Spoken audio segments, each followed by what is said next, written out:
बच्चों को दुआएं, बड़ों को सलाम। फ़िज़ा है मेरा नाम। यू वॉचिंग मॉर्निंग विद फ़िज़ा। नाज़रीन, हम रोज़ आपको पता है कि इस तरीके के शोज़ लेकर आते हैं आपके सामने, जिसमें हम मोस्टली सेहत के ऊपर बात कर रहे होते हैं, किसी बचाव के ऊपर बात कर रहे होते हैं। देखिए, ऐसे हमें तो पता है कि जो मच्छर है ना, उसकी वजह से मलेरिया फैलता है। लेकिन ये मलेरिया होता क्या है, कैसे लगता है और कैसे होता है, इसके सिम्टम्स कैसे होते हैं, और अगर हो जाए तो फिर क्या टेस्ट कराने चाहिए, डॉक्टर के पास जाना चाहिए, कितने टाइम तक वेट करना चाहिए, अगर बुखार अगर हो रहा है इस तरीके से, ये सारा सिनेरियो जो है ना वो देखना पड़ता है।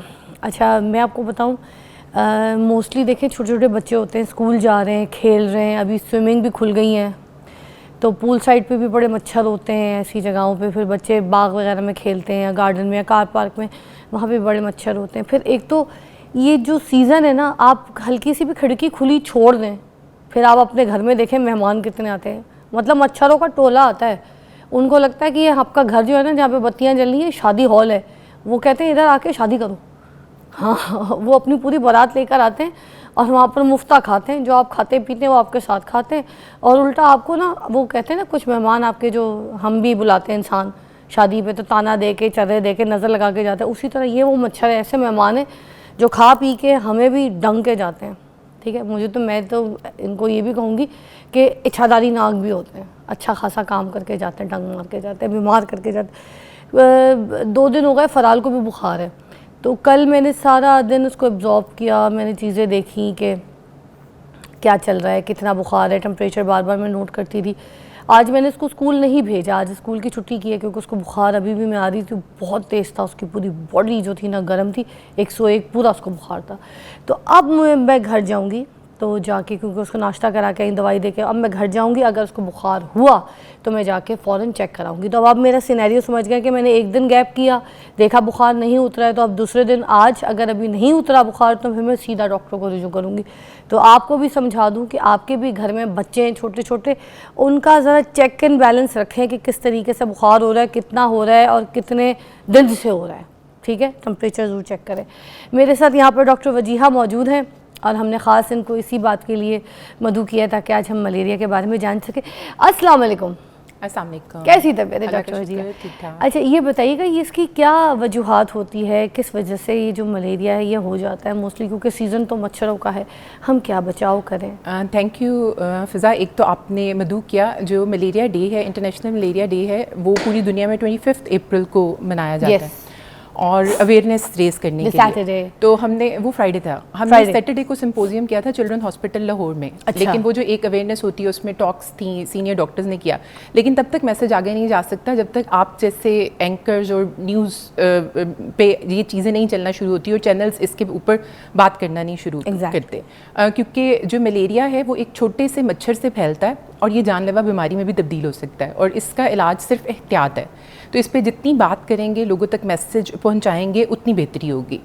तो जो मलेरिया है वो मच्छर के काटने से होता है। मच्छर के काटने से एक खास किस्म का जरासीम है जिसे प्लाज्मोडियम कहते हैं, वो इंसान की बॉडी में आता है, और वो फिर बुखार की सूरत में, बुखार होता है, पूरे जिस्म में दर्द होता है, मतली हो सकता है। मच्छर तो बहुत सारे काट रहे होते हैं मोस्टली, अगर हम कहीं जाते हैं, घर बैठे हैं, शाम के वक्त दरवाज़ा खुल गया, बाहर जा रहे हैं, आ रहे हैं, घर के अंदर भी काट लेते हैं। अब वो इतने सारे मच्छर कभी यहाँ काट लेते हैं, एक हल्का सा, वो आप, मैं उर्दू में तो उसको ददोड़ा कहती हूँ, आप पता नहीं क्या कहते हैं, तो वो जो ददोड़े से पड़ जाते हैं, मच्छर काट रहे हैं, कभी इधर कभी इधर कभी इधर, रेडनेस भी हो जाए।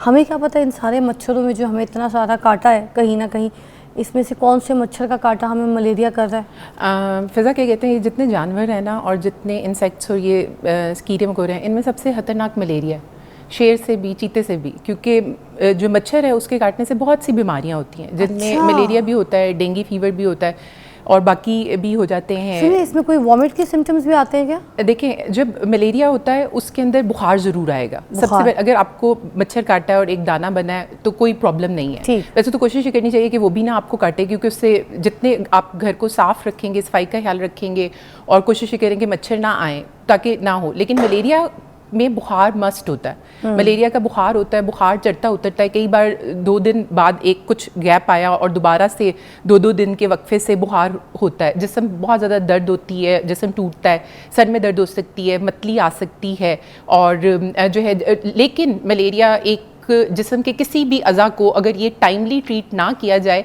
तो ये जिस्म के किसी भी अज़ा को मुतासर कर सकता है। ये आपके जिगर को नुकसान पहुंचा सकता है, गुर्दों को पहुंचा सकता है, ब्रेन को, पेशेंट कोमा में जा सकता है। लगती है भूख तो बीमारी में जैसे बाकी बीमारियों में भी कम होती है, इसमें भी कम हो जाती है, क्योंकि आपको वॉमिटिंग आ रही होती है, कई बार पेट में दर्द होती है, तो उसकी वजह से भूख तो कम हो जाती है। लेकिन बुखार सबसे इंपॉर्टेंट इसका साइन सिम्टम है, जो जनरली बड़ों को शिवरिंग के साथ होता है और चढ़ता उतरता है, लेकिन बच्चों को कई बार सिर्फ और सिर्फ बुखार के साथ जो है ना ये जाहिर होती है।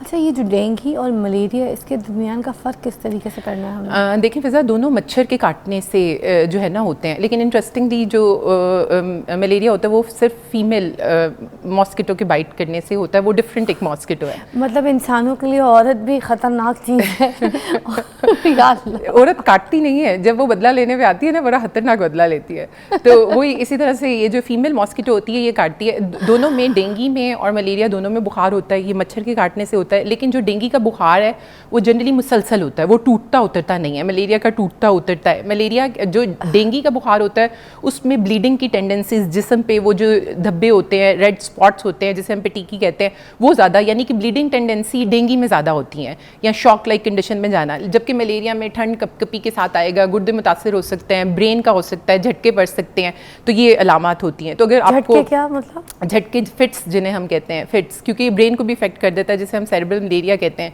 कि दिमाग को भी इन्फेक्शन कर देता है, जिसकी वजह से बच्चे को झटके पड़ सकते हैं या बच्चा कोमा में भी जा सकता है। ज़्यादातर बच्चे, बार बार मैं इसलिए कह रही हूँ कि because I am a paediatrician, और मलेरिया जो है वो सबसे ज़्यादा मुख्तलिफ साबित होता है लेस देन 5 ईयर्स, 5 साल से छोटे बच्चों के लिए और प्रेग्नेंट औरतों के लिए, उनके लिए, दो के बड़ों को भी होता है। लेकिन ये दो जो ग्रुप्स हैं ये वल्नरेबल ग्रुप्स हैं, जिनको सबसे ज़्यादा नुकसान पहुँचा सकता है मलेरिया। अच्छा, मुझे ये भी बता दें कि अब आपने ये भी बोला कि मलेरिया की जो एहतियात है वो क्या हो सकती है? देखिए, मलेरिया की वही एहतियात है कि घर में मच्छर नहीं आना चाहिए। मैं गवर्नमेंट से भी एक गुजारिश करना चाहूँगी, बल्कि जो हमारा सेमिनार था उस पर भी एक्सपर्ट्स ने, सब ने ये बात उठाई कि हम डेंगू का कितना करते हैं, कि जैसे ही अब बरसात का मौसम आएगा या गर्मियों का मौसम आया, मच्छर आना शुरू हुए, तो हुकूमत डेंगू से बचाव की तदाबीर के बारे में बात करना शुरू कर देती है। जबकि दुनिया में जो अमवात के रीज़न होते हैं उनमें मलेरिया 5वें नंबर पर डेंगू से बहुत ऊपर आता है। मलेरिया से ज़्यादा अमवात होती है। तो इसकी वही हिफाजत है कि आपने फुल स्लीव्स पहनने हैं, कपड़े उस तरह के आप ना पहने डार्क कलर के, मच्छर उसके ऊपर ज़्यादा आते हैं। जो आपके घर के दरवाजे हैं, खिड़कियां हैं, वो बंद हो, नहीं तो उन पे जालियां लगी हों। आप मॉस्पेल का, मॉस्किटो रिपेलेंट जो होते हैं उसका इस्तेमाल करें। छोटे बच्चे जो हैं, जो 1 साल से नीचे, जिनमें नहीं कर सकते, तो फिर उनको जाली के नीचे सुलाएं। एक बहुत ज़्यादा इंपॉर्टेंट बात है जो अक्सर निगलेक्ट होती है, ये जो फल होते हैं, जो फल, मलेरिया के जो मच्छर है वो उस जगह पे आते हैं जहाँ पे पानी या नमी होती है। तो जहाँ पे पानी खड़ा रहेगा, जैसे टैंकियाँ होगी, टायरों में या गमलों में पानी खड़ा हुआ है, तो वहाँ पे आ जाएंगे, क्योंकि इनके लिए वो जो गंदा पानी है उसमें अपने अंडे ये देते हैं और उसी में करते हैं। स्विमिंग पूल में जनरली उस तरह से गंदा पानी नहीं होता, जहाँ पे भी स्टैटिक पानी होगा वो क्लियर भी हो रहा होता है, वो बार बार। तो ये जनरली गमलों के अंदर या टायरों के अंदर जो होते हैं, या टैंकियों में, या ऊपर जो हमारे होते हैं उनमें जो छोटे छोटे खड्डे होते हैं उनमें ये, क्योंकि गंदे पानी के ऊपर आते हैं और वहाँ पे अपने अंडे देते हैं। इसी तरह से जो फल होते हैं, जब फल को आप बाहर रख देते हैं तो आप नोट करें कि उनके ऊपर ये बहुत छोटे छोटे, क्योंकि उनमें से जब वो गलना शुरू होता है उसमें से थोड़ी सी नमी, जो पानी होता है, वो मच्छरों को बहुत ज़्यादा अट्रैक्ट करता है। तो फलों को भी ढक के रखें। बेहतर ये है कि उसको फ्रिज में रखें, उसको गलने सड़ने से पहले, मतलब वो भी मच्छर के लिए बहुत जो है अपीलिंग होता है। जैसे आपने कहा वो बारात पे आते हैं, तो उनको लगता है बारात पे हमारे लिए फल फ्रूट्स भी रखते हैं। अच्छा, वो औरतों की बात हो रही थी, जाने से पहले एक जोक बता दूं आपको। एक भाई अपनी बहन के घर जाता है मिलने के लिए, सुनिएगा। तो ना दरवाज़ा खोलता तो बहन को देखता, तो बहन की आंख पे नील, तो होठ सूजा हुआ। तो उसके दिमाग में एकदम से फ्लैशबैक जाता है। वो सोचता है कि अच्छा, इसके शौहर ने इसको मारा होगा, कूटा होगा, मुंह पे चांटे मारे होंगे, घूसे मारे होंगे, क्या मेरी बहन का हाल क्या। वो दरवाजे से धक्का देता है बहन को और अंदर घुसता है अपने बहनोई से बात करने के लिए। तो बहन रोकती है, नहीं भाई छोड़ दे भाई, प्लीज़ भाई, नहीं, आपको मेरी खातिर चले जाए। वो कहता है नहीं, मैं छोड़ूंगा नहीं। वो घुसता है उसके कमरे के अंदर, जैसे ही जाके देखता है बहन रो रही है, नहीं जाए नहीं जाए। वो दरवाज़ा खोलता है जैसी, तो देखता है बहनोई जो है वो व्हील चेयर पे। कुछ समझ आ रही है? हाँ, बिल्कुल। तो औरतों से पंगा नहीं ले सकते आप। मच्छर इतनी ताकतवर चीज़ नहीं जितनी औरत। देख लीजिए।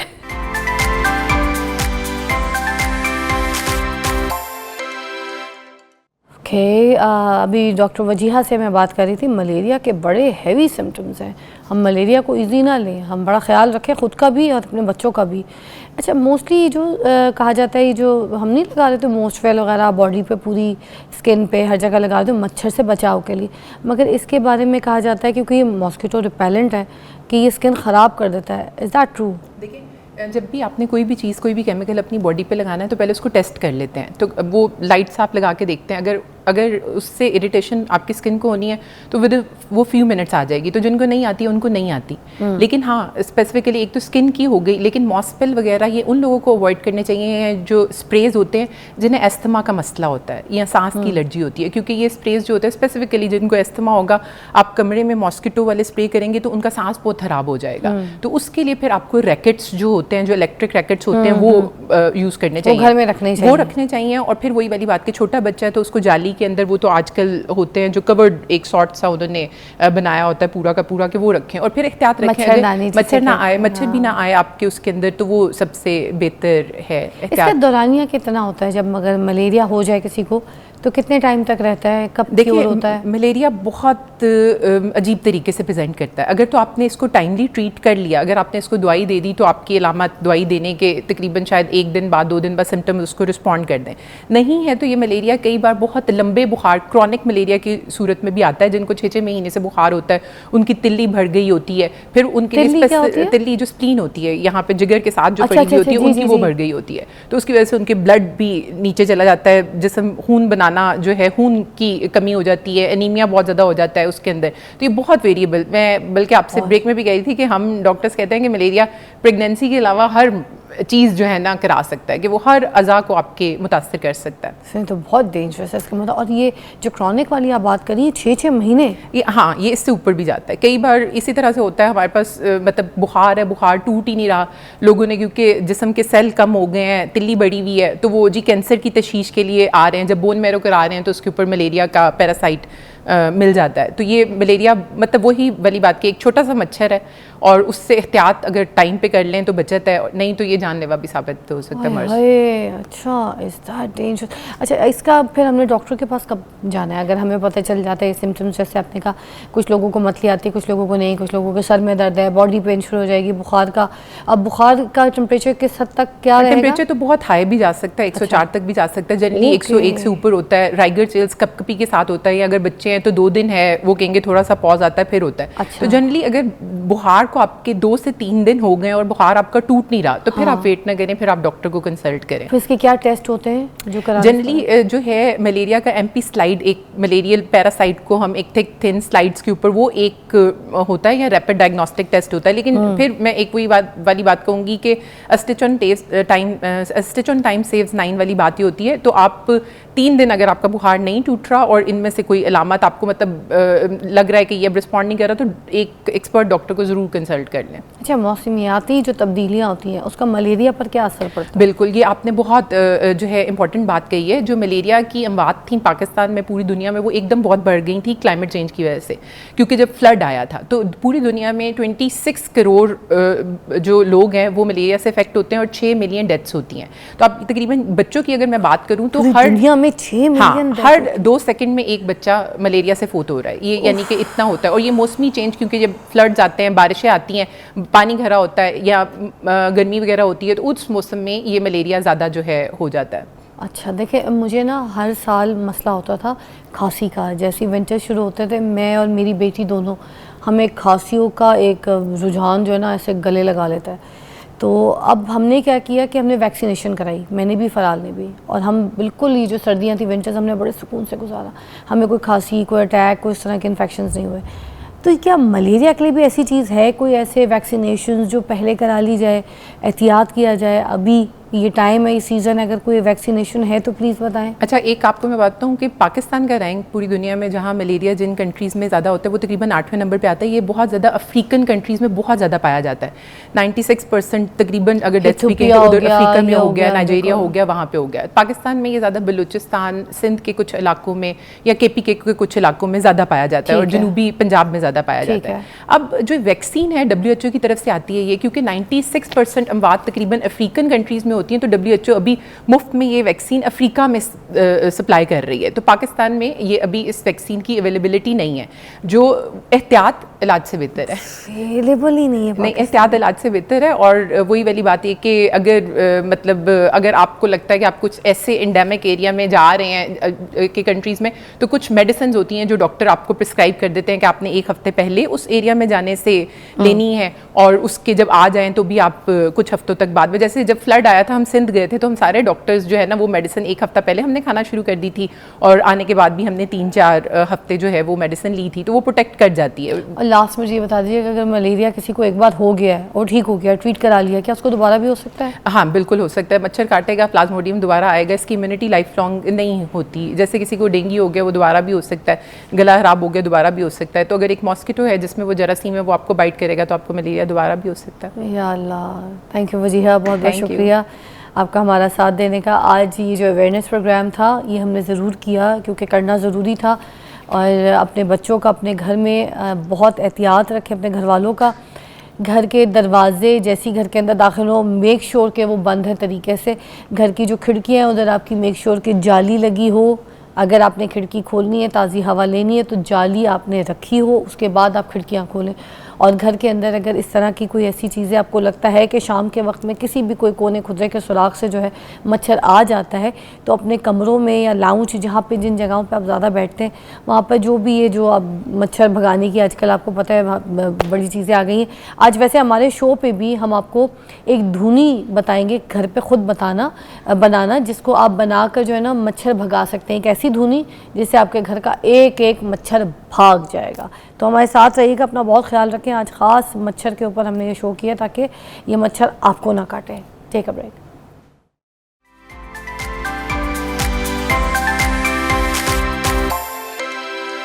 Welcome back, watching morning with Fiza. और नाजरीन देखें, मैं रोज़ सुबह शाम यहाँ पे शो करती हूँ ना, फिर इसलिए अपना ख्याल भी बहुत रखती हूँ। बहुत सी चीज़ें बना कर लाती हूँ, कुछ ना कुछ खाती पीती रहती हूँ, ऐसी चीज़ें जिससे मेरी सेहत जो है ना वो बड़ी फ़िट रहे। और फिर मेरे पास जितने भी डॉक्टर्स या फिर कोई ऐसे माहिरीन आते हैं जो सेहत के बारे में बात करते हैं, तो उनसे पूछ के भी जो नॉलेज होती है वो बहुत ज़्यादा आपकी बढ़ जाती है, और फिर आपको बड़ा दिल करता है आप ख्याल करें। तो जैसे मैं अपना ख्याल करती हूँ ना, मैं बार बार कहती हूँ, मैं पूरी आवाम को चाहती हूँ, पूरी दुनिया को चाहती हूँ, जो औरत है ख़ास तौर पर, मर्द तो करते हैं अपना थोड़ा बहुत ख्याल कर ही लेते हैं सेहत में, बाहर भी टाइम पे खा लेंगे, कुछ ना कुछ कर लेंगे, घर पे भी डिमांड करेंगे, बट औरतें जो है वो लैक कर जाती हैं क्योंकि बच्चों की जिम्मेदारियां, काम में, चीज़ों में अपनी सेहत छोड़ देती हैं।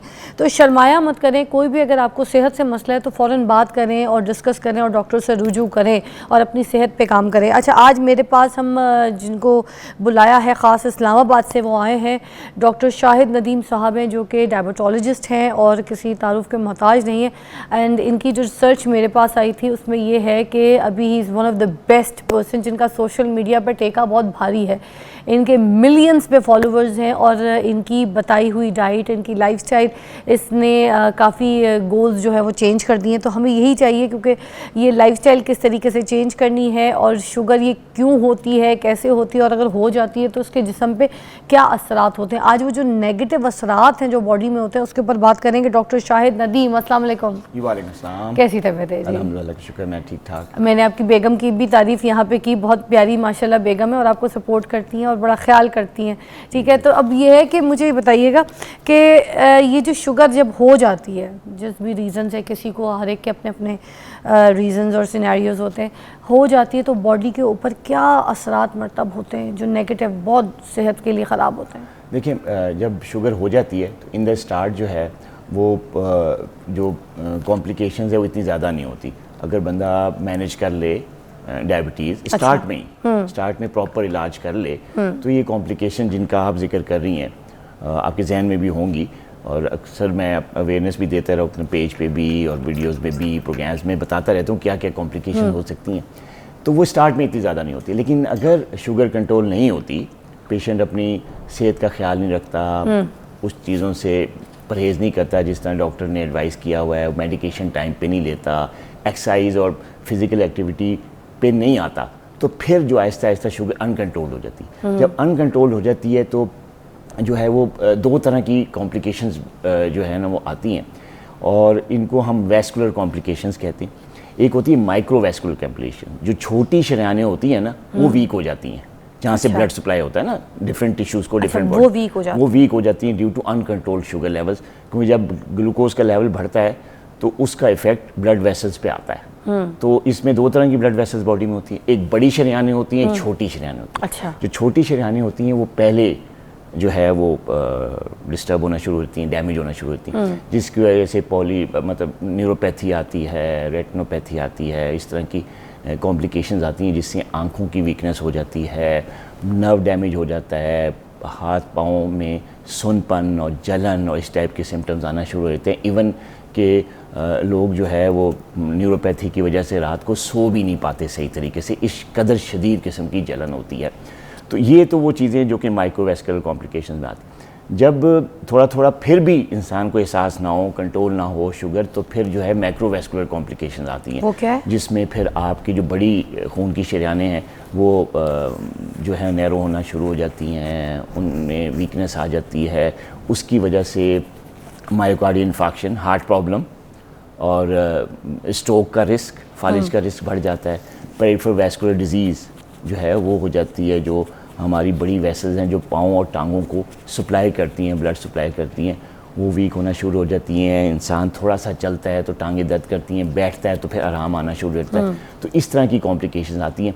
ज़्यादातर जो कॉमन जो नाम है, जैसे ऊपर से हम शुरू करें, जो है ना, अगर मैक्रोवेस्कुलर है तो स्ट्रोक का रिस्क बढ़ जाता है, फालिज होने का ख़तरा बढ़ जाता है, फिर आँखों के पर्दों की जो है ना वो रेटिनोपैथी, जिसकी वजह से बीनाई मुतासर होती है। ख़ास तौर पे जब इंसान बाहर धूप में निकलता है तो नज़र आना बंद हो जाता है, बहुत ज़्यादा धुंधलापन, जैसे ही छाँव में आता है बेहतर हो जाती है आई साइट, लेकिन ये फिर ज़्यादा ये प्रोग्रेसिव है। फिर आहिस्ता आहिस्ता जब नहीं इलाज होता है इसका तो फिर ये चीज़ बढ़ती है। और ब्लाइंडनेस की जो है वो diabetic retinopathy one of the जो है ना टॉप कॉज है इसकी, के अंधापन जो है इस रेटिनोपैथी की वजह से आ जाए। इसके अलावा फिर हम नीचे आएँ तो हार्ट प्रॉब्लम का रिस्क बढ़ जाता है, मायोकार्डियल इन्फेक्शन। जब शुगर कंट्रोल नहीं होती तो जो इस्कीमिक हार्ट डिजीज़ का जो रिस्क है बहुत बढ़ जाता है। आपने सुना होगा कई लोग जो है ना वो हार्ट प्रॉब्लम की वजह से स्टंट डलवाते हैं, पीसीआई होती है उनकी, कई तरह की ओपन हार्ट सर्जरी करवानी पड़ती है। तो इसमें भी सबसे ज़्यादा कॉमन जो वजह है, जो रीज़न है इस कॉम्प्लिकेशन की, जो हार्ट डिजीज़ की, वो डायबिटीज़ है।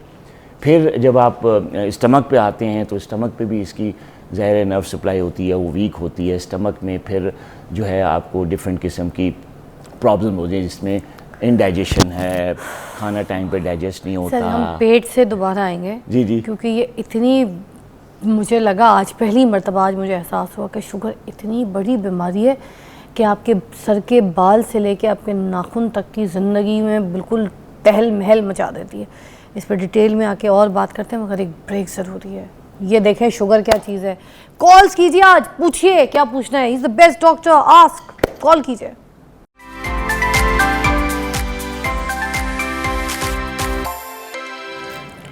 डॉक्टर शाहिद नदीम इस्लामाबाद से आए, ख़ास हमारे शो पे डायबिटोलॉजिस्ट हैं। आपकी कॉल्स भी शामिल करेंगे प्रोग्राम में, आप पूछ सकते हैं कोई अगर आपको मसला है शुगर को लेके, या फिर आपकी शुगर बहुत स्पाइक है या कंट्रोल नहीं हो रही है, कोई भी ऐसी डाइट लाइफस्टाइल या किसी तरीके से आपको परेशानी है, तो you can call and ask. अच्छा, मैं एक सवाल करना चाह रही थी कि लोग कहते हैं कि सुबह सुबह उठ के जो नाश्ता है उसमें आपने शुगर की इंटेक नहीं लेनी है किसी भी तरीके की, क्योंकि अगर नाश्ते में आपने सुबह सुबह शुगर खा ली तो फिर सारा दिन जो है वो बाकी चीज़ों में जो है ना आपको स्पाइक करती है, क्योंकि सुबह नाश्ते में शुगर खाने का मतलब है कि स्पाइक आ गई तो वो सारा दिन चीज़ों में कंट्रोल नहीं होगी। अगर बंदा जिम भी नहीं जा रहा, कोई ऐसी एक्सरसाइज नहीं कर रहा, ये सब घर की आम एक्टिविटीज़ है, तो उससे कंट्रोल नहीं होगी। और फिर बीच में भी अगर कोई शुगर वाला एलिमेंट, कोई चीज़ ऐसी चीज़ खा ली तो फिर तो स्पाइक बहुत ही तेज कर जाएगी। आप डायबिटिक पेशेंट्स, ये डायबिटिक जो नहीं है उनके लिए पूछूंगी। नॉन डायबिटिक तो वो खा सकते हैं शुगर? देखिए नॉन जो डायबिटिक होते हैं उनका तो अंदर अपना नॉर्मल सिस्टम होता है ना, जो शुगर कंट्रोल मैकेनिज्म है। लेकिन अगर आप ऐसी डाइट लेंगे जिसमें सिंपल कार्ब्स हैं, जो बल्कि जल्दी से डाइजेस्ट हो जाती है, चीनी डाली तो वो एकदम डाइजेस्ट होती है, और एकदम शुगर जो है वो बढ़ाकर तो जो है ना आपका लेवल, वो तो नॉन डायबिटिक है, उसका लेवल ना बढ़े। लेकिन वो आपको ना बहुत देर तक सैटिस्फैक्टरी वैल्यू नहीं होती उसकी ना। अच्छा। आपको बहुत जल्दी भूख लग जाती है ना। नाश्ता अगर आप चीनी वाली चाय पी के ही बस आप चले गए ऑफिस वगैरह काम पे, तो 1 घंटे बाद या आधे घंटे बाद आपको भूख लगनी शुरू, क्योंकि क्रेविंग बढ़ जाती है मीठे के बाद। क्योंकि मैदे में तो आपका जो कॉम्प्लेक्स प्रोटीन्स हैं, कॉम्प्लेक्स कार्ब्स हैं, जो लहमियात हैं, जो प्रोटीन है, जो फ्रूट्स हैं वो आपने नहीं लिए हुए। ऐसे खाने खाने चाहिए जिनका जो है जिसमें फाइबर जो है ना वो ज़्यादा हो। फाइबर क्या करता है कि आपको आपके जो मैदे को फुल रखता है, काफ़ी देर तक फुल रखता है। तो जो सैटिस्फैक्टरी वैल्यू होती है, जो भूख है वो नहीं होती लगती ना। अगर आपके खाने में फाइबर नहीं होगा, मसलन जो मीठी चीज़ें हैं, बेकरी का सामान है, चीनी है, शक्कर है, जो जिसका जिक्र आपने किया, उसमें फाइबर तो नहीं है। तो जब फाइबर डाइट में नहीं होगा तो फिर ये क्रेविंग्स और ये सारी शुरू रहेंगी, आपका नाश्ता पेट अब ये चिया सीड में बड़ा फाइबर होता है, आपको पता है। अब ये पूरी दुनिया जो है चिया सीड के ऊपर लग गई और वो ये कहती है कि हमारा वेट भी कम हो रहा है इससे। अब वेट तो कम उन लोगों का होगा ना जो एक्सरसाइज करते हैं, जो डाइट करते हैं, जिनकी लाइफस्टाइल डिफरेंट है। आप लोगों की तरह हर चीज़ खा नहीं लेते, नली निहारी ये सब कुछ, बिरयानियाँ मुर्ग मुसल्लम नहीं खाते, ये उनका। अब उसमें ऑलरेडी इतना फाइबर है। अब जो बंदा इतना सब कुछ खा रहा है, अगर वो उठते के साथ ही सुबह चिया सीड खाएगा तो वो तो मोटापे की तरफ जाएगा। चिया सीड भी तो उसको मोटा कर सकता है कि नहीं कर सकता, क्योंकि लॉट्स ऑफ फाइबर। अगर लॉट्स ऑफ फूड इनटेक है आपकी डाइट में, जिसमें हम तेल, घी, नली निहारी, खाना सब कुछ खाए, पाए शाए खा रहे हैं, एंड देन इतना सुबह उठते के साथ ही आप फाइबर खा रहे हैं चिया सीड की फॉर्म में, तो वो दुबला तो नहीं करेगा, वो तो मोटा भी करेगा ना। देखिए, चिया सीड जो है वो बड़ी अच्छी डाइट है, मैं खुद उसको प्रमोट करता हूँ। और चिया सीड में फाइबर बहुत अच्छी क्वांटिटी में होता है। ओमेगा 3 फैटी एसिड बड़े हेल्दी जो है वो फैटी एसिड, जो हार्ट की सेहत के लिए, दिल की सेहत के लिए वो बहुत अच्छे होते हैं। और अगर एक आम आदमी जो नॉन डायबिटिक है, अगर वो चिया सीड रेगुलरली सुबह के टाइम ले रहा है तो बड़ा अच्छा फाइबर, उसको हेल्दी फाइबर जा रहा है, जो ना सिर्फ उसके वेट को भी अंडर कंट्रोल रख सकता है, जो उसके मैदे को बड़ा सेट रखता है। लेकिन आपने कहा कि चिया सीड खाने का मतलब लोग ये लेते हैं कि बस हमने चिया सीड खा लिया, अब हम बेकरी का सामान खाएं, तली हुई चीज़ें खाएं, निहारियाँ खाएं तो हमारा वेट नहीं बढ़े, ऐसा नहीं है। अच्छा, देखें, चिया सीड जो है ना वो आपको जो है वेट लॉस में हेल्प करता है, लेकिन उन लोगों को करता है जिनका लाइफस्टाइल भी बेहतर हो, जो बैलेंस डाइट लेते हों, जो कि हेल्दी डाइट लेते हो। ये नहीं है कि आपने चिया सीड सुबह खाया और फिर आप निहारियां खा रहे हैं सारा दिन भी इतना फाइबर खा रहे हैं, एक्सरसाइज भी नहीं करते, नहीं तो फिर तो वेट बढ़ेगा। यही तो मैं बताना चाहती थी, ये लॉजिक मैंने कहा आज आपसे क्लियर करूं कि अगर कोई ऑलरेडी सारा दिन इतने खानों के फॉर्म में फाइबर ले रहा है, सुबह उठने के साथ ही भी नहार मुंह फाइबर ले रहा है, तो वो मोटा करेगा, दुबला नहीं करेगा, अगर आपका लाइफस्टाइल ठीक नहीं है। क्योंकि दुनिया इसी पे लगी हुई है। तो मैं ये बता रही थी कि अगर आप कभी सोच रहे कि मोटे क्यों हो रहे हैं, उस वजह से हो रहे हैं, उस वजह से आपका लाइफस्टाइल ठीक होगा, फिर आप फाइबर खाएंगे तो कोई मसले, आपको वेट लॉस होगा। तो आप उल्टा काम करें, वही चिया सीड का इस्तेमाल सही नहीं कर रहे। इमरान की कॉल लाहौर से। अस्सलाम वालेकुम। वालेकुम सलाम जी इमरान साहब, क्या कहेंगे? हमारे पास डॉक्टर शहजाद हैं, डायबिटोलॉजिस्ट हैं। डॉक्टर शाहिद जी, मेरे भी पता चला तुमको। आपकी आवाज़ कम आ रही है। मेरे जो वालिद साहब चला कि उनको शुगर है। अच्छा, वो मसला आ रहा है और इस मसले आ रहे हैं उनको। आपकी आवाज़ मुझे क्लियर कोई नहीं आ रही है। आपके वालिद साहब को शुगर है काफ़ी अरसे से, ठीक है, और उन्होंने डाइट वगैरह भी चेंज करके देख ली मगर कोई असर नहीं किया। आवाज़ क्लियर नहीं है, मगर वो पीसीआर में मुझे बता रहे हैं कि मगर कोई उनकी लाइफस्टाइल चेंज करने के बावजूद भी कोई चेंजेस नहीं आए। उनके जिस्म में खारिश बहुत हो रही है अभी इस स्टेज में, क्या करें?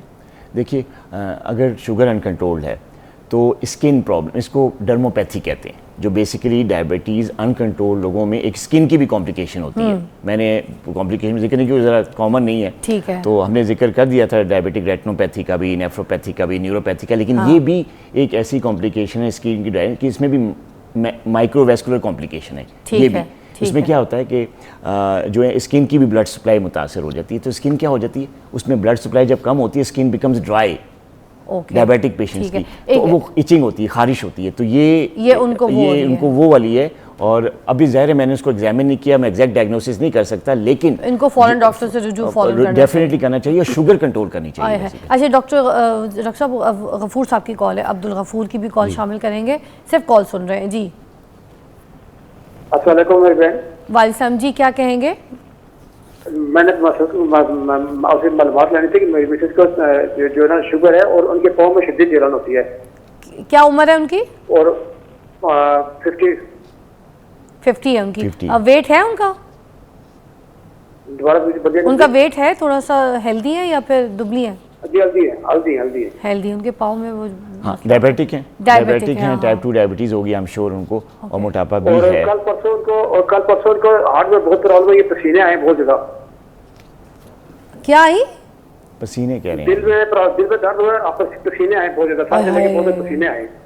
दिल में अच्छा दर्द ये और देखें अब हार्ट पेन, चेस्ट पेन हुई और उसके साथ पसीने आए। इसका जवाब आप मुझे ब्रेक के बाद दीजिएगा। सॉरी, ब्रेक के बाद हम वापस आते हैं, जो कॉल्स रह गई हैं वो भी हम रिसीव करेंगे, बट यही है कि थोड़ा सा टाइम कम है हमारे पास। Take a break. अच्छा जी, वेलकम बैक। हमारे पास कॉल्स बहुत आ रही हैं, हम आपकी कॉल्स भी शामिल करेंगे, मगर कुछ मोटी मोटी बातें भी हम आपको समझा दें कि जैसे आप बता रहे थे कि पेट के भी बहुत से अमराज जो हैं वो जन्म ले लेते हैं जब शुगर स्पाइक कर जाए और शुगर जो है नॉर्मल ना रहे, तो उसके बारे में ज़रा आगे बात देखिए अगर शुगर नॉर्मल नहीं है तो इसमें स्टमक पे भी इसके असरात होते हैं, जो माइक्रोवेस्कुलर कॉम्प्लिकेशंस नहीं, उससे आपकी जो स्टमक की जो ब्लड सप्लाई है वो मुतासिर होती है। फिर मोटिलिटी जो है ना, वो स्टमक की जो है मोटिलिटी, मतलब स्टमक की भी एक मूवमेंट है ना। अच्छा, हुमा की एक कॉल ले लेते हैं, शामिल करते हैं। जी हुमा, अस्सलाम वालेकुम। वालेकुम सलाम, कैसे हैं जनाब? शुक्र अल्हम्दुलिल्लाह। टाइम मेरे पास कम है, जो पूछना है पूछ लें। डॉक्टर शाहिद हमारे साथ मौजूद है इस्लामाबाद से, डायबिटोलॉजिस्ट। अस्सलाम वालेकुम डॉक्टर साहब। जी वालेकुम सलाम। अच्छा, सबसे पहले तो हम आपको बहुत फैन हैं, मेरी पूरी फैमिली आपको बहुत फॉलो करती है। आप ऑनेस्टली जहाज कर रहे हैं। लोग यहाँ पर डॉक्टर जितनी फी लेके भी हमें वो इन्फॉर्मेशन नहीं प्रोवाइड कर रहे होते जो हम आपके चैनल से सीख रहे होते हैं, इतनी आप इन्फॉर्मेशन दे रहे होते हैं। जी जी। और सेकेंडली मैंने पूछना था कि मेरी वालदा डायबिटिक हैं और उनकी 60 ईयर एज है। उनका HbA1c अब 10 पर है, पहले 14 पर था, लेकिन आपकी वीडियोस देख देख के इतना नॉलेज मिला कि हम उनका HbA1c नीचे लाने में कामयाब हो गए। तो आपकी मैं सक्सेस स्टोरीज देख रही थी, किसी शुगर कंट्रोल प्रोग्राम की, क्या मेरी वालदा उसमें हो सकती हैं? प्लस उनका न्यूरोपैथी का भी इशू है, थोड़ा नेफ्रोपैथी का भी। तो आप इस एज के लोगों को कर लेते हैं और उनका ट्रीटमेंट का थोड़ा सा मुझे गाइड कर देंगे? जी जी, देखिए ये जो अगर आपने कहा है कि जी डायबिटिक नेफ्रोपैथी भी है, न्यूरोपैथी है, न्यूरोपैथी का तो थोड़ा सा रिवर्सल मुश्किल होता है, हो जाता है, लेकिन हम उसको रिवर्सल नहीं कहते, वो एक जगह स्टॉप कर सकते हैं हम उनकी ना, जो न्यूरोपैथी के जो सिम्टम्स हैं उनको हम एक जगह मतलब लॉक कर सकते हैं, लेकिन ये नहीं हो सकता कि 100% रिवर्स हो। अच्छा, जो क्योंकि नर्व सेल्स जो होते हैं वो जब एक दफ़ा डैमेज हो जाएं, डेड हो जाएं, तो फिर उनका कोई रिपेयर नहीं है। ठीक है। अच्छा, जहाँ तक नेफ्रोपैथी का ताल्लुक है तो ये एक 100% रिवर्सिबल चीज़ है। डायबिटीज़ के साथ किडनीज़ का बहुत बड़ा जो है ना वो कॉम्प्लिकेशन होती है, पेचीदगी होती है, जिसको डायबिटिक नेफ्रोपैथी कहते हैं। मैडम हुमा की जो है मदर का, इनका भी शिकार है। तो आप ज़रूर हमारे शुगर कंट्रोल प्रोग्राम में आएँ, और आपको शायद पता भी होगा कि हम ना इस शुगर कंट्रोल प्रोग्राम में मतलब राइट मेडिकेशन राइट टाइम पे, साथ प्रॉपर फिजिकल एक्टिव लाइफस्टाइल बताते हैं, गाइड करते हैं कि क्योंकि हर एक्सरसाइज जो है हर एक के लिए नहीं होती, तो प्रॉपर हम एक्सरसाइज बताते हैं कि आपको अपनी एज के हिसाब से, अपनी कॉम्प्लिकेशन के हिसाब से क्या डाइट लेनी। फिर उसके अलावा फिर हम आपको ये बताते हैं कि आपकी डाइट क्या होनी चाहिए, और डाइट वो बैलेंस डाइट होती है। अब किडनी भी बीच में इन्वॉल्व है, फिर डायबिटीज़ भी अनकंट्रोल्ड है, 10 HbA1c बताइए, तो आपको डाइट का भी मुतालिक हम आपको गाइड करेंगे। तो आप प्लीज़ ज़रूर आएँ हमारे शुगर कंट्रोल प्रोग्राम। सर कारी नूर मोहम्मद साहब की कॉल है। अस्सलाम वालेकुम जी। जी वालेकुम सलाम मैडम, ठीक है जी ठीक ठाक। भाईजान क्या मसला है पूछिएगा, डॉक्टर शायद साथ है हमारे। जी मसला ये है कि मेरे पाँव में बहुत ज़्यादा जलन थी, पिछले दिनों कुछ ज़्यादा शुगर बढ़ गई, फिर मैंने कुछ चीज़ शुरू की डॉक्टर साहब से, तो अभी आज सुबह की जो रिपोर्ट है 104 है, ठीक है 104, तो 72 मेरी एज है।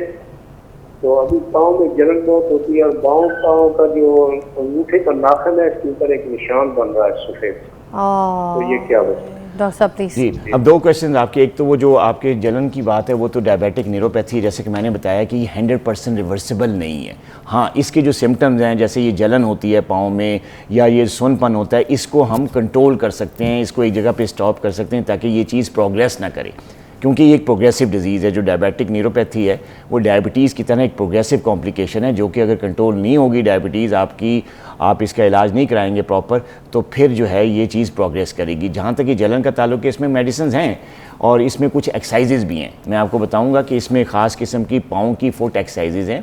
आप गूगल पे जाके सर्च करके, आप यूट्यूब पे भी वो एक्सरसाइजेज़ आप खुद जो है उनको लर्न कर सकते हैं। वो एक्सरसाइजेज़ प्रैक्टिस करें, पाँव की एक्सरसाइजेज़ करें, प्रॉपर जो डॉक्टर्स हैं, जो भी आपके डायबिटोलॉजिस्ट हैं, उनके पास जाके अपनी शुगर कंट्रोल करें। किसी भी तरह की डाइट और किसी भी तरह की एक्सरसाइज आपकी न्यूरोपैथी को कम नहीं कर सकती जब तक आपका शुगर लेवल कंट्रोल नहीं होगा। तो सबसे बड़ी चीज़ जो है, जो सबसे प्राइमरी इलाज है इसका डायबिटिक न्यूरोपैथी का, जलन का, कि शुगर लेवल कंट्रोल हो। जब शुगर लेवल कंट्रोल होगा, आपका 104 आ गया, ये इसको यहाँ मेंटेन रखें, अच्छा लेवल है, इस नॉर्मल, इस टारगेट, मतलब टारगेट पे है। अगर इनका रैंडम लेवल 104 या 140 से नीचे है तो बहुत अच्छी बात है। फास्टिंग भी अगर 104 है, 130 से नीचे है तो इट्स वेरी गुड, ठीक है ना। तो बस इसको इसी जगह मेंटेन करें, अपने डायबिटोलॉजिस्ट से मिलकर अपनी न्यूरोपैथी की कुछ मेडिकेशंस लें, एक्सरसाइजेज करें, वॉक और एक्सरसाइज और फिजिकल एक्टिव लाइफस्टाइल करेंगे। मेरा ख्याल है कि विद इन 1 मंथ और 2 मंथ्स आपकी सिम्टम्स सबसाइड कर जाएंगे। आमीन। मुबश्शिर साहब की कॉल है। अस्सलाम वालेकुम। जल्दी हम जी मुबश्शिर साहब। अस्सलाम वालेकुम। वालेकुम जी, क्या कहेंगे? महफिज, आप कैसी हैं? शुक्र अल्हम्दुलिल्लाह। क्या मसला चल रहा है, मुझे बताइएगा। जी वो मैंने शुगर के बारे में पूछा था, मेरी वालदा की। जी बात कीजिए, डॉक्टर शायद मौजूद है हमारे साथ। हाय अल्लाह, सबको अपनी माँ की, बहन की, किसी न किसी बीवी की कोई तकलीफें हैं बेचारे। अच्छा जी, वो वहाँ पूछ लीजिए, डॉक्टर शाहिद हमारे साथ हैं। जी पूछिएगा डॉक्टर शाहिद से। आपका क्वेश्चन थोड़ा सा मुझे समझ कम आया। मेरे ख्याल पाँव में आप जलन की या सुनपन की शिकायत कर रहे हैं, मुझे अभी समझ नहीं आई आपकी बात। लेकिन अगर मेरे ख्याल ये डायबिटिक न्यूरोपैथी का ही मुझे पाँव में जलन होती है बहुत ज़्यादा। हाँ, पाँव में जलन, देखिए ये डायबिटिक न्यूरोपैथी का बहुत बड़ा कॉमन सिम्टम है पाँव में जलन, और ये यूजली रात को होती है। रात को इतनी ज़्यादा भी हो सकती है, जिसमें जिक्र किया था कि पाँव में जलन इतनी ज़्यादा होती है कि आपको नींद भी नहीं आती, आपको सोना मुश्किल हो जाता है। तो ये डायबिटिक न्यूरोपैथी है। तो बेटा आपकी मदर को जो है ना, आपको मदर की शुगर कंट्रोल करनी है। सबसे पहला जो स्टेप है, शुगर कंट्रोल करने के बाद उनको विटामिन B12 की सप्लीमेंटेशन देनी है। ये भी डायबिटिक न्यूरोपैथी को कंट्रोल करने का बहुत बड़ा अच्छा इलाज है। अच्छा, जब आप विटामिन B12 की सप्लीमेंटेशन है, अपने डॉक्टर्स आपको एडवाइस कर देंगे। इंजेक्शंस के भी फॉर्म में लगती है, इंजेक्शन के फॉर्म में भी होती है, टैबलेट फॉर्म में होती है। और ये आपको डायबिटीज़ के जो भी डॉक्टर जो भी इलाज कर रहे हो, आप उनको कहेंगे, वो आपको प्रिस्क्राइब कर देंगे। विटामिन B12 का सप्लीमेंटेशन लें, शुगर कंट्रोल करें, पाँव की अच्छी सी एक्सरसाइज वो भी आपको आपके डॉक्टर बता देंगे। मेरे पेज पे आएंगे तो उसमें सारी वहाँ पे एक्सरसाइजेज हैं, वो आप मेरी वीडियोज़ देख सकते हैं, एक्सरसाइज देख सकते हैं, उसमें भी आपको गाइडलाइन मिल जाएगी। लेकिन इन तीनों चीज़ों का कम्बिनेशन, पाँव की एक्सरसाइजेज, विटामिन B12 की सप्लीमेंटेशन और शुगर कंट्रोल करना, इन तीनों चीज़ों से आप की मदर के पाँव, मुझे उम्मीद है कि विद इन 1 मंथ 2 मंथ्स अच्छा खासा कंट्रोल हो जाए इंशाल्लाह। इंशाल्लाह इंशाल्लाह। सनूबर की कॉल है लाहौर से। अस्सलाम वालेकुम। अस्सलाम सलाम। जी सनूबर, क्या कहेंगी? मुझे ना तकरीबन 8 साल से ना शुगर है, मुझे भी और मेरे मियां। अच्छा। और ना मेरे जिस्म में ऐसे जैसे अब कुव्वत मुदाफियत खत्म हो गया और मेरी टांगों में बहुत दर्द है। अच्छा। जैसे कहते हैं कि बात है, मेरा दिल करता है कि मैं से मार के रो, ऐसा मेरा ना ऐसी हालत हो जाती है। और अब मेरी गर्दन के पहले मोड़े में यानी पट्टों का बहुत ज्यादा खिंचाव और दिमाग में बहुत दर्द है, कभी इस साइड पे कभी उस साइड पे, यानी कि अजीब सा फील हो रहा है दिमाग में। और मेरे ना जो अंगूठे से लेके थोड़ा सा ऊपर है ना, वो थोड़ी सी ना मेरे जैसे ऊपर से कोई नस फूल नहीं जाती, ऐसे है कि दोनों पाँव के ना ऊपर से वो नस फूली हुई। और तो ये 5-6 साल से ये डॉक्टर साहब अभी आपको बताते हैं। डॉक्टर साहब, जहाँ तक मैं समझ पाया हूँ इनकी बात से कि शुगर की वजह से इनको डायबिटिक पॉलीन्यूरोपैथी भी हो रही है, प्लस मस्कुलर वीकनेस भी इनको है। जो पेन्स बता रही हैं, ये हर जगह दर्द रहता है, थकावट, और ये जो पीछे बैक में इनका वो बोन का मसला है, वही विटामिन D का भी कमी का सामना हो सकता है। तो पहले तो ज़रूरी टेस्ट आप करवाएं, आप अपने शुगर का टेस्ट करवाएं, अपना थायराइड का प्रोफाइल टेस्ट, जो थायराइड प्रोफाइल है वो टेस्ट। थायराइड भी डायबिटीज़ और प्लस उसका जब चीज़ें आती है तो डायबिटिक पेशेंट में वैसे भी रिस्क होता है थायराइड का। तो हम साल में एक दफ़ा ज़रूर थायराइड ज़रूर करवाते हैं। तो अगर नहीं करवाया तो एक वो टेस्ट करवाएं, विटामिन D का टेस्ट करवाएं, और अपने पाँव की एक्सरसाइजेज और वॉक पे आएँ, फिजिकल एक्टिविटी आएँ। जो आपका जो पाँव का जो नसें फूल जाती हैं या मस्कुलर जो इफेक्ट आ रहा है, ये एक्सरसाइज करने से, वॉक करने से, फिजिकल एक्टिविटी से ना सिर्फ शुगर कंट्रोल करेगा इस चीज़ से, बल्कि आपके ये जो पेन वाले सिम्टम्स हैं और नस फूलने वाला जो पेन है, ये भी ख़त्म हो सकता है। तो वही बात है, अपना शुगर कंट्रोल करें, जो थोड़े से ज़रूरी टेस्ट हैं अपने डॉक्टर से मशवरा करके आप ये टेस्ट करवाएं, जो भी टेस्ट में पैथोलॉजी आती है उसका इलाज करवाएं। मुझे उम्मीद है कि आपकी ये चीज़ कंट्रोल हो सकती है इंशाल्लाह। इजाज़ की कॉल है इस्लामाबाद से। अस्सलाम वालेकुम इजाज़ साहब। जी वालेकुम सलाम। पहले तो बेटा चीज़ा आपको मेरी तरफ से बहुत बहुत मुबारक। आप इस टॉपिक पे आप बहुत दफ़ा ऐसे ही प्रोग्राम करती हैं जिससे अवाम नास बहुत ज़्यादा उससे मुस्तफीद होती है। अल्लाह ताला आपको ज़िंदगी के साथ प्रोग्राम जारी रखें। आपकी दुआएं लगे, आमीन। बहुत शुक्रिया, मेहरबानी। क्या पूछना चाहेंगे डॉक्टर शाहिद? कि मैं सेकेंडली ये मैं हाईली डायबिटीज पेशेंट हूँ और मुझे तकरीबन 19-20 साल से ये डायबिटीज की बीमारी है, जिसके लिए मैं अभी गोल्ड टेस्ट करवाया था पीछे। तो मैंने सवाल किया था कि मैंने सवाल से मुझसे ये पूछा था कि आप डायबिटीज गोल्ड टेस्ट हो, मेरा 14.7 है। अच्छा, 14.7 है। और ये है कि मुझे ना पेशाब की बहुत ज़्यादा तकलीफ है। आजकल मैं रात को तकरीबन तो 8-7 दफ़ा उसकी यूरिन पास करता हूँ। कतरा कतरा मुझे पेशाब आता है बहुत पेन के साथ। और ये है कि बस वो जैसे ब्लीडर खाली। आपकी एज क्या है? आपकी एज क्या है? I am above now 74। मैं 74 का हूँ, 74 साल मेरी एज है। हाँ। और पिछले 20 साल से मैं इसी से बस कुछ जंग ला रहा हूँ। सर परेशान ना हो, अभी आप परेशान ना, अभी जवाब जो इनको पेशाब में जो दर्द है ना वो नहीं होना चाहिए। जी, पेशाब एक तो ज्यादा भी आ रहा है, फ्रीक्वेंसी ऑफ यूरिनेशन ज्यादा है, पेशाब में दर्द, क्वांटिटी ज्यादा नहीं है, थोड़ा आता है। देखिए जो साइंस के हिसाब से मैं ये कह रहा हूँ कि इनकी डायबिटीज एक तो अनकंट्रोल्ड है। अच्छा। दूसरी चीज़ जो है, इनको प्रोस्टेट का प्रॉब्लम हो सकता है कि जिस एज में ये हैं, इसमें मर्दों में मर्दाना गदूद का एक प्रॉब्लम होता है जिसको कहते हैं हम प्रोस्टेटिक हाइपरट्रोफी। तो आप अपने डॉक्टर से मशवरा करके एक तो ये रूल आउट करवाएं कि आपके जो सिम्टम्स हैं क्या वो प्रोस्टेट की हाइपरट्रोफी की वजह से तो नहीं हो रही।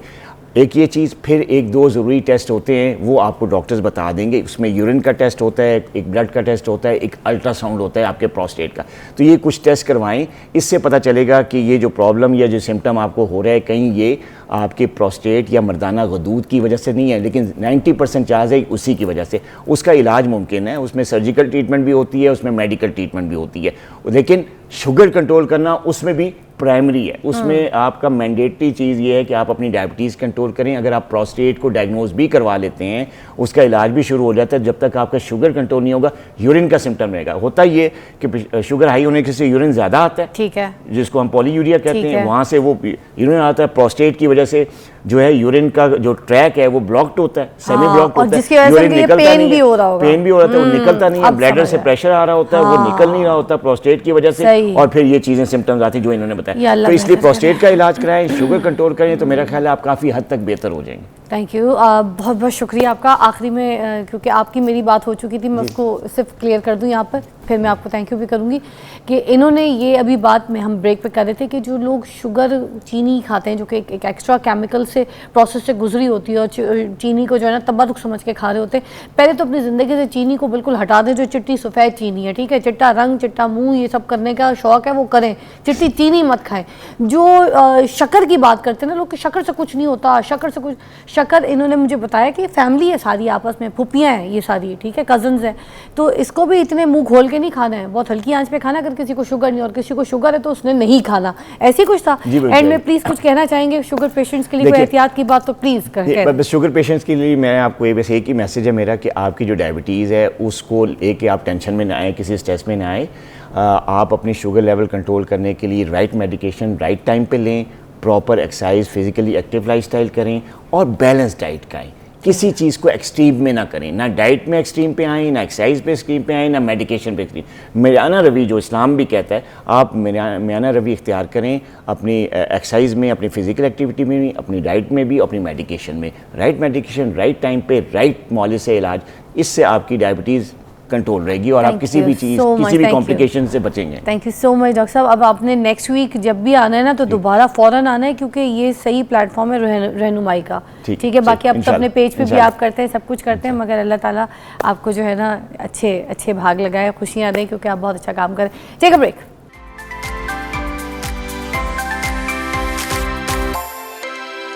Okay, welcome back, you watching morning with Fiza. नाज़रीन, जैसे मैंने अपने प्रोग्राम के शुरू में बताया था कि मच्छर बहुत ज़्यादा है, मलेरिया अटैक कर रहा है बुरी तरीके से हर एक के ऊपर। तो अब आपने एहतियात क्या करना है? एहतियात सिर्फ दवाई तो नहीं होती ना, एहतियात घर के बहुत से ऐसे नुस्खे, ऐसे बहुत सारी रेमेडीज़ होती हैं जिनको अगर आप फॉलो करें तो अपने घर पे से मच्छर को भगा सकते हैं। वैसे तो अच्छा खासा आया हुआ घर पे मेहमान आप भगा सकते हैं, मगर मच्छर आपसे भगाया नहीं जाता। तो आज हम आपको वो तरीका बताएंगे, ठीक है। हम एक धुनी है वो बताएंगे, उसके अलावा कुछ मेडिसिन, कुछ लगाने के लिए, कुछ खाने के लिए, ऐसी चीज़ें जिससे मलेरिया की एहतियात आप कर सकते हैं अपने घर पे।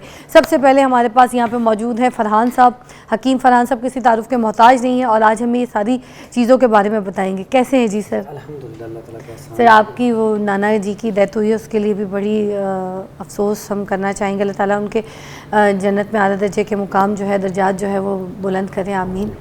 जी बिल्कुल, नाना बू की डेथ हुई है ये 1-2 दिन पहले। तो अल्हम्दुलिल्लाह उन्होंने बड़ी हमारे ऊपर मेहनत की है। आज अगर हम यहाँ पे नज़र आ रहे हैं तो इसमें उनकी मेहनत जो है बड़ी शामिल है। तो खुसूसन उनके लिए दुआ करनी है, अल्लाह ताला उन्हें मग़फ़िरत करे उनकी और उन्हें जन्नत में जगह दे। तो आपने बात की मच्छरों के हवाले से, जो आपने बात की, पहली तो बात यह है कि एहतियाती तदाबीर। उसके लिए सबसे पहले तो हमारे घरों में जो अक्सर टपों में पानी पड़ा होता है या अक्सर जगह पे पानी खड़ा होता है, उसे आप क्लियर करें। उसके बाद सफाई रखें। अक्सर औक़ात आप घरों में जाएं तो छोटे छोटे पुराने कपड़े, हर चीज़ वैसे ही बिखरी पड़ी होती है। इसकी वजह से बहुत सारा मच्छर आता है। बाज़ औक़ात ऐसी चीज़ें होती हैं जो हमारी कबाड़ की चीज़ें होती हैं, लेकिन हम उसे सेल आउट नहीं करते या किसी को गरीब को नहीं देते, वो घरों में पड़ी रहती हैं। तो वहाँ पे फिर जब जैसे ही मौसम चेंज होता है तो वहाँ पे मच्छर बहुत ज़्यादा आ जाते हैं। और मच्छर ही क्या, बाज़ औक़ात उन जगहों पे सांप वगैरह या ऐसे कुछ जहरीले जानवर भी आ जाते हैं, ऐसे जो है जो काटने वाले हैं, जिससे नुकसान भी हो सकता है। तो सबसे पहले तो अपने घर की सफाई निस्फ़ ईमान है, अत्तहूर शत्रुल ईमान। तो सफाई तो है जो है ना वो निस्फ़ ईमान है। वो दिल की सफाई हो, घर की सफाई हो, हर मामले में इसमें सबसे पहले घर की सफाई। उसके बाद फिर एहतियाती तौर पे हम जो है ना इंशाल्लाह आपको चीज़ें बताएंगे। अच्छा, कुछ कीड़ियों पे भी बात करेंगे, जैसे अलमारी के अंदर छोटी छोटी कीड़ियाँ आ जाती हैं, ज़मीन के अंदर भी आप देखते हैं ऐसे कोने कोने, टेबलों के पीछे कहीं ना कहीं ऐसे जो है ना इंसेक्ट्स आ जाते हैं, ठीक है। फिर ज़मीन पे ऐसे ऐसे इंसेक्ट्स घूम रहे होते हैं जो बड़े डिफरेंट से होते हैं। हमने हवा में मच्छर ऐसे घूम रहे, मक्खियाँ घूम रही हैं, इन सब के बचाव की तदाबीर बताएंगे। इनके लिए बड़ी बेहतरीन चीज़ें हैं जी। आज हम आपको बताएंगे धुनी। हाँ। धुआं लगाया जाता है कोयले को, और वो किस तरह कौन सी चीज़ें उसमें डालें तो ये कीड़ियाँ, मच्छर और ये जो काटने वाली और भी जहरीली चीज़ें हैं उनको हम कैसे भगा सकते हैं। सर आ और जाए हाँ, उसके लिए सबसे पहले तो हम आपको सिखाते हैं जी रिफ़िल का तरीका। सबसे पहले उन्होंने इसको हम बाद में करते हैं। अक्सर औक़ात हमने देखा है कि वो कंपनी के ना रीफ़िल मिल जाते हैं। हाँ। मशीन मिलती है, उसके साथ रीफ़िल अटैच होता है। हाँ। तो आप एक दफ़ा तो मशीन ले आएँ, लाने के बाद लेकिन उसके बाद आप जब वो खाली हो जाए तो रीफ़िल घर में ही तैयार करें और वो उसमें लगा लें। इसका रिज़ल्ट भी ज़्यादा अच्छा है और ये आपका सस्ता भी पड़ेगा आपको। उसमें आपने ये तारपीन का तेल लेना है। ये तारपीन का तेल है, ये मार्केट से मिल जाता है, ठीक है। उसके बाद ये है लौंग का तेल, ये लौंग का तेल ले लेना है आपने। और उसके बाद ये है काफूर, ठीक है, काफूर आपने ले लेना है। ये 3 चीज़ें आपने लेके इसको आपने मिक्स कर लेना है और इसमें थोड़ा सा आपने पानी डाल लेना है। वैसे तो अल्कोहल भी डाला जाता है, लेकिन उसकी बजाय आप पानी सादा डाल लें, काफ़ी है। तो उसको आप फिर ना उसमें डाल के तो वो साथ अटैच कर दें। इतनी ज़बरदस्त खुशबू भी आएगी और मच्छर तो इंशाल्लाह बिल्कुल करीब भी नहीं आएंगे। बड़ा सादा सा और सस्ता सा जो घर में आप रिफ़िल तैयार कर सकते हैं। ये मलेरिया के लिए भी अच्छा है। हाँ, अच्छा कैसी बात है, इस मौसम में डेंगू और उसके बाद मलेरिया कितना ज़्यादा हो जाता है, और इसकी भी बुनियादी वजह क्या है, मच्छर।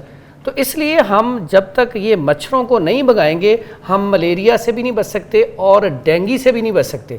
तो इससे बचने के लिए ये जो आज हम एहतियाती तदाबीर बताएंगे और साथ नुस्खा जात बताएंगे, इनके ऊपर आप अमल करेंगे तो इंशाल्लाह इन बीमारियों से भी बच सकेंगे। इसकी इतनी तेज़ खुशबू में नाक से हलक के घुस गई।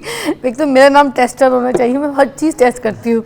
ये आज वाली चीज़ें आपने ज़्यादा चेक नहीं करनी। तेज़ खुशबू है। अच्छा, लेकिन आपने आज वाली चीज़ें ज़्यादा टेस्ट नहीं करनी, टेस्ट भी नहीं करनी, चेक भी नहीं करनी, क्योंकि इसमें सर मैं काफूर खा के मैंने मरना है। हाँ, ऐसी चीजें हैं जिनके जो ना नताइज अच्छे नहीं है, तो इसलिए आज महंगी हो गई खुदा की कसम। अक्सर औकात चेक कर लेती हैं मैडम, तो इसलिए मैंने कहा नहीं, बच्चे ना सूंघे। ये वाला तेल कौन सा था? ये तारपीन ऑयल। तारपीन ऑयल, मेरी आंखें महंगी हुई हैं 2 मिनट के लिए, तो तेज ये खतरनाक तो नहीं है सर? बच्चों का भी घर होता है। कोई भी जो चीज़ है ना ऐसी मच्छरों के लिए या कीड़े मकोड़ों के लिए, ये बच्चों की पहुंच से दूर रखनी चाहिए, ठीक है। बड़े भी इसको एहतियात के साथ इस्तेमाल करें, ठीक है। ये तरीका है। दूसरा ये बड़ा आसान सा तरीका, अक्सर हम घरों में जानवर होते हैं या वैसे ही मक्खियाँ मच्छर बहुत ज़्यादा, खसूसन मच्छरों के लिए और मक्खियों के लिए ये बड़ा बेहतरीन है कि आप पानी लें सादा, उसमें आपने चीनी जो है उसको मिक्स कर लेना है। उसके बाद ये फ़नाइल की 2-3 जो गोलियां हैं ये डाल देनी है।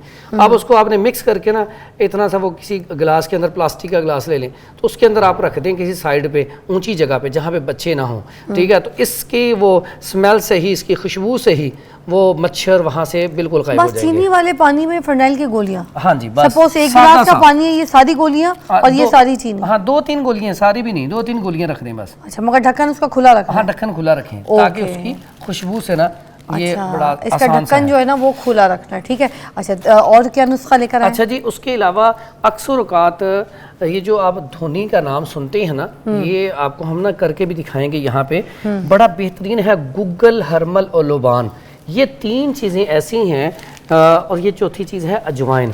ये 4 चीज़ें, ये ज़रा देख लें गौर से। ये है गुग्गल और ये है जी लोबान और ये है हरमल और ये है अजवाइन। लुबान के बारे में तो हदीस में भी आता है और ये इतनी ज़बरदस्त और ख़ूबसूरत धुनी है कि इससे आपके घर में मच्छर हों, आप डेली शाम को थोड़ी देर के लिए लगा दिया करें। तो मैं तो शाम जलाती हूँ। और उसमें ये घर में मच्छर हों, कीड़े मकोड़े हों, यहाँ तक कि कोई सांप आ जाए, बिच्छू आ जाए, कोई ऐसी काटने वाली चीज़ आ जाए, वो भी इससे भाग जाती है।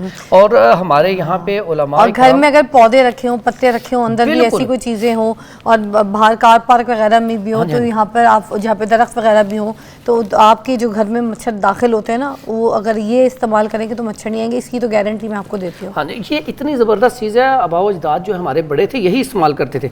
एक इसका एक्स्ट्रा ऑर्डनरी जो फ़ायदा है वो बहुत बड़ा ये है कि अगर कोई ऐसे आसेब वगैरह, जादू जिन्नात वगैरह का भी मसला है तो इसकी आप धोनी देना शुरू कर दें तो इससे अल्हम्दुलिल्लाह वो भी भाग जाते हैं। तो पहले नजरें भी उतारी जाती थी। जी, पहले हमारी नानियाँ दादियाँ देखा है हमने, वो इस तरह के लुबान की जो है ना धुनियाँ निकालती थी। ये चीज़ घर में रखनी चाहिए। और ख़ासकर आप कहीं भी चले जाएं जहाँ पे बड़े घर हैं या फसलों में हैं लोग, तो वो तो इसको लाजमी तौर पे रखते हैं, क्योंकि अक्सर औकात जो गांव में जाए ना तो अक्सर सांप वगैरह ऐसी चीज़ें आती रहती हैं, तो उनके लिए तो ये बेहतरीन चीज़ है। ये बाकी नुस्खा तो मुझे नहीं समझ आया, मगर लोबान तो हम लोग करते हैं, मैं भी करती हूँ, शुरू से करते हैं। गूगल ये मशहूर है। आप ये बेहतरीन चीज़ है कि इसको आप ना इस्तेमाल करेंगे और इसको बड़ा आसान सा तरीका है। इसके अंदर आप कोयला डाल के इसको डालें और उसके बाद आप इसको थोड़ी सी आग लगा दें। ब्रेक लेंगे, ब्रेक के बाद वापस आते हैं। तो फरहान साहब, आपने हमें दोबारा से नुस्खे को यहाँ पर बना के दिखाना है इंशाल्लाह। ठीक है जी, एक ब्रेक लेंगे।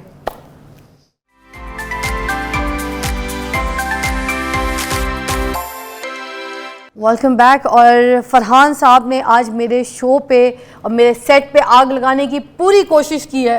ठीक है जी, अब ये बताइए आग क्यों लगाई जा रही है? ये हर घर में लगानी है, किस लिए लगानी है? ये आग लगाने का मकसद है कि आप भी हर घर में शाम के टाइम पे जब ये मौसम चल रहा हो मच्छरों का, तब ये आप रोज़ाना लगाएंगे तो इसकी खुशबू भी बड़ी ज़बरदस्त घर में आएगी और आपके घर में मच्छर वगैरह भी नहीं आएंगे। आप मच्छरों से बचेंगे।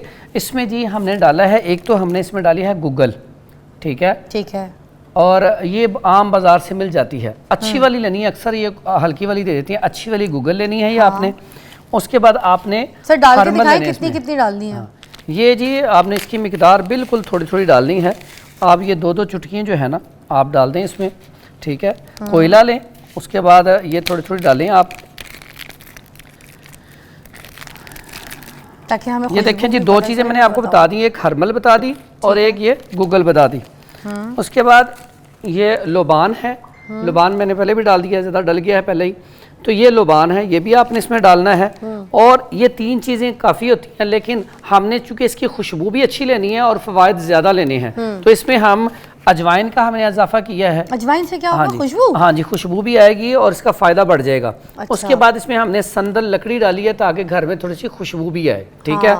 उसके साथ ये है जी गुलाब के फूल की पत्तियाँ, जो गुलाब होता है ना, गुलाब के फूल की पत्तियाँ, ये भी हमने इसमें थोड़ी सी डाली हैं। अच्छा। और ये जो संदल लकड़ी है ना, ये आपने अच्छी वाली लेनी है, अक्सर औकात बाजार में लोकल मिल जाती है, वो नहीं, अच्छी वाली संदल लकड़ी डालेंगे। अगर इसकी संदल की लकड़ी मिल जाए तो बहुत अच्छा, ये बुरा है, ठीक है, ये भी डाल सकते हैं।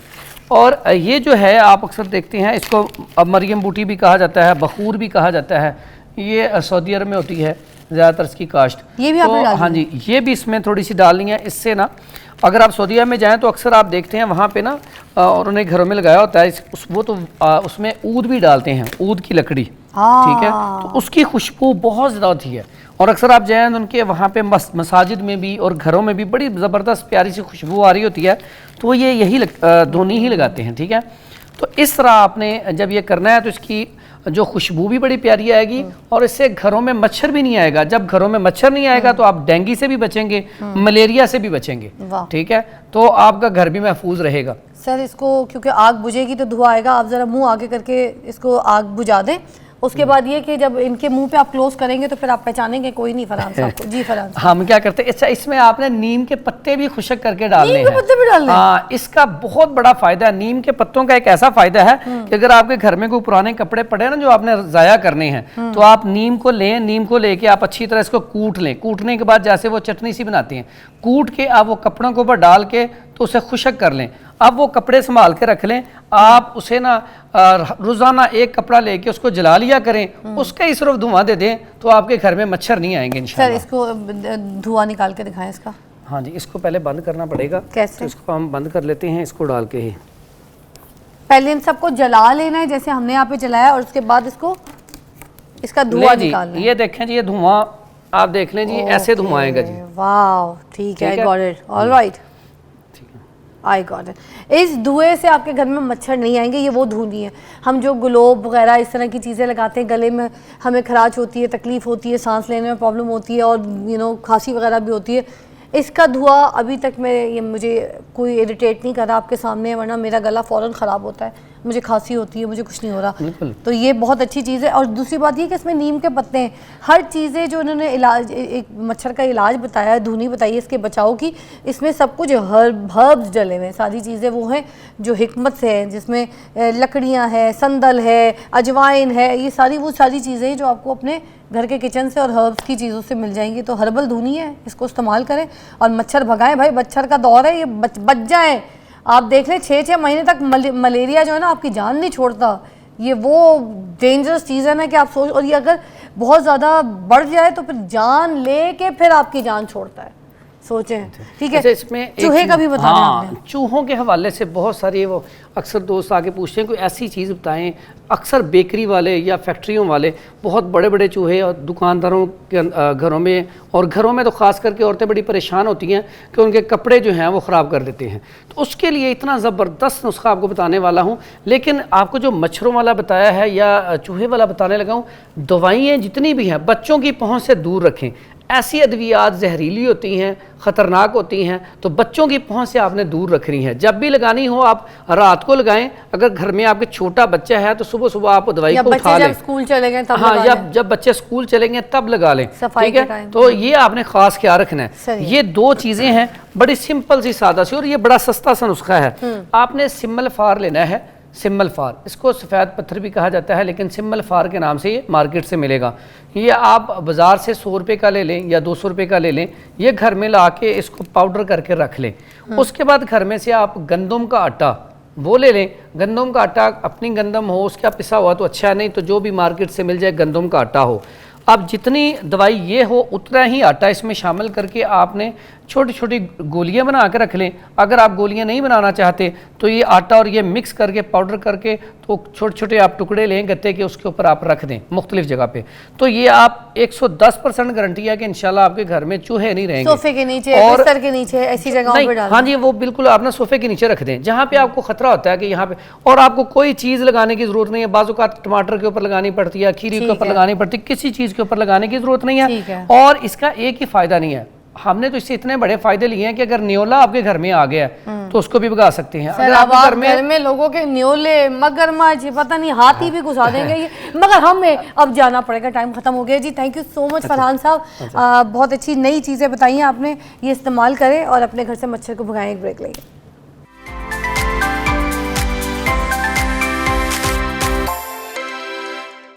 देखिए, टिकटॉक एक ऐसा प्लेटफॉर्म है नाज़रीन जिससे बहुत लोग वायरल होते हैं, बहुत लोगों को पसंद किया जाता है। कुछ ऐसे लोग होते हैं जिनके कंटेंट को अपनी फैमिली का हिस्सा बना लिया जाता है और वो उनके फैमिली के फ़र्द बन जाते हैं। जब भी आप कोई चीज़ ऐसी स्क्रॉल करें तो लोग आप देखते हैं और उसके बाद वो जो आम सा एक बंदा होता है वो एकदम से स्टार बन जाता है। आज के दौर में स्टार बनना मुश्किल नहीं है। आज के दौर में पाकिस्तान में अगर आप किसी का मजाक भी उड़ा रहे हो ना तो वो स्टार बन जाता है। मैं आपको सच्ची बात बता रही हूँ। आप किसी के लिए खड्डा खोद रहे होते हैं मगर वही ऊपर वाली की ज़ात है जिसको इज़्ज़त देना चाहे।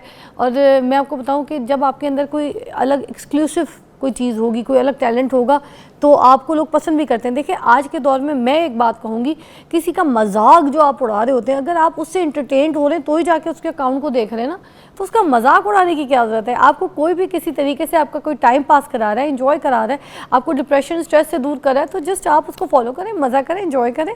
और उसमें अगर उसके 2 रुपये बन जाते हैं तो क्या चला जाता है। अगर वो किसी सोशल मीडिया से पैसे कमा लेते तो गंद ना करें, किसी की इज्जत के साथ एंटरटेनमेंट हासिल करें तो फिर अच्छी बात है, क्योंकि दूसरे भी फैमिली वाले होते हैं, उनको भी बच्चे लगे होते हैं। आज हमारे पास है उमैर, ये एक एग्जाम्पल भी है और ये आजकल स्टार भी बने हुए टिकटॉक के, तो हमने कहा क्यों ना इस प्लेटफॉर्म में भी इनको दावत दें और आपको कुछ मैसेजेस भी दें। तो ये आए हैं उमैर अपनी बेगम के साथ और अपनी काकी उर्वा के साथ, जो कि बहुत प्यारी माशाल्लाह से। अस्सलाम वालेकुम उमैर भाभी, कैसी है? वालेकुम अस्सलाम। खैरियत से, मज़े में? अल्हम्दुलिल्लाह। कैसा रिस्पांस आ रहा है? वो जो एक डांस था जो वायरल हुआ, जिसमें आपने शादी का फंक्शन था आपके भाई की और आप इनके साथ जो है वो डांस कर रहे थे, ठीक है ना, तो कैसा रहा वो रिस्पांस? सफ़र तो वैसे बहुत अच्छा रहा है, लेकिन कभी इतना सोचा नहीं था कि अचानक से इतना सडनली हम लोग इतना वायरल हो जाएंगे। लाइक पहले वायरल था, लेकिन इसके नसीबों से इतना अल्लाह ने आगे शोहरत दी है कि कम ही नहीं पड़ रही अभी फ़िलहाल। लाइक बहुत ज़्यादा वायरल हो रही है, मोस्टली उसके अलावा बहुत सारा वीडियो वायरल हो रही हैं और ज़्यादा। और उसके साथ साथ हमारी जो लाइफ है वो ऐसी हो गई हुई है कि प्रमोशंस आती हैं, मज़ा आता है, काम करने का मज़ा आता है। उमैर भाई वैसे लाइव का टाइम ख़त्म हो गया, मगर मैं आपका जो है ना शो रिकॉर्ड करूँगी ताकि हम ये सोशल मीडिया पे अपलोड ज़रूर करें, क्योंकि आप सोशल मीडिया स्टार भी हैं। तो लाइव का टाइम थोड़ा सा ख़त्म हो गया, कम है। कल आपसे मुलाकात करूँगी। अल्लाह हाफिज़।